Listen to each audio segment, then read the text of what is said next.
ನಮ್ಮ ಚಿಂತಾಮಣಿ ನ್ಯೂಸ್ ಕನ್ನಡಕ್ಕೆ ಸ್ವಾಗತ. ರಾಮೋಜಿ ರಾವ್ ಇನ್ನಿಲ್ಲ. ಮಾಧ್ಯಮ ಲೋಕದ ದಿಗ್ಗಜ ಉದ್ಯಮಿ ರಾಮೋಜಿ ಸಮೂಹ ಸಂಸ್ಥೆಗಳ ಅಧ್ಯಕ್ಷರಾದ ರಾಮೋಜಿ ರಾವ್ 87 ವರ್ಷ ನಿಧನರಾಗಿದ್ದಾರೆ. ಆರೋಗ್ಯ ಸಮಸ್ಯೆಯಿಂದಾಗಿ ಹೈದರಾಬಾದ್ನ ಆಸ್ಪತ್ರೆಗೆ ದಾಖಲಾಗಿದ್ದರು.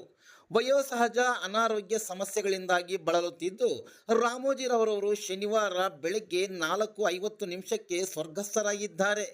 ಮಾಧ್ಯಮ ಭೀಷ್ಮ ಎಂಬ ಹೆಗ್ಗಳಿಕೆ ಪಡೆದಿರುವ Ramoji Rao TV Bharat TV channel 725 ಜಿಲ್ಲೆಗಳಲ್ಲಿ 29 ರಾಜ್ಯಗಳಲ್ಲಿ 13 ಭಾಷೆಗಳಲ್ಲಿ ಪ್ರಸಾರ ಮಾಡಿರುವ ಹೆಗ್ಗಳಿಕೆ ರಾಮೋಜಿರಾವ್ರಿಗೆ ಸಲ್ಲುತ್ತದೆ.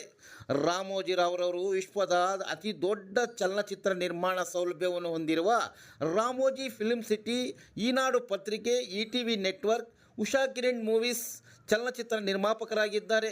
ಜೊತೆಗೆ ಅವರ ಇತರ ವ್ಯಾಪಾರ ಉದ್ಯಮಗಳಲ್ಲಿ ಮಾರ್ಗದರ್ಶಿ chit fund, dolphin group of ಹೋಟೆಲ್ಗಳು, ಕಳಾಂಜಲಿ ಶಾಪಿಂಗ್ ಮಾಲ್, ಪ್ರಿಯಾ ಉಪ್ಪಿನಕಾಯಿ ಮತ್ತು ಮಯೂರಿ ಫಿಲ್ಮ್ ಡಿಸ್ಟ್ರಿಬ್ಯೂಟರ್ಸ್ ಸೇರಿವೆ.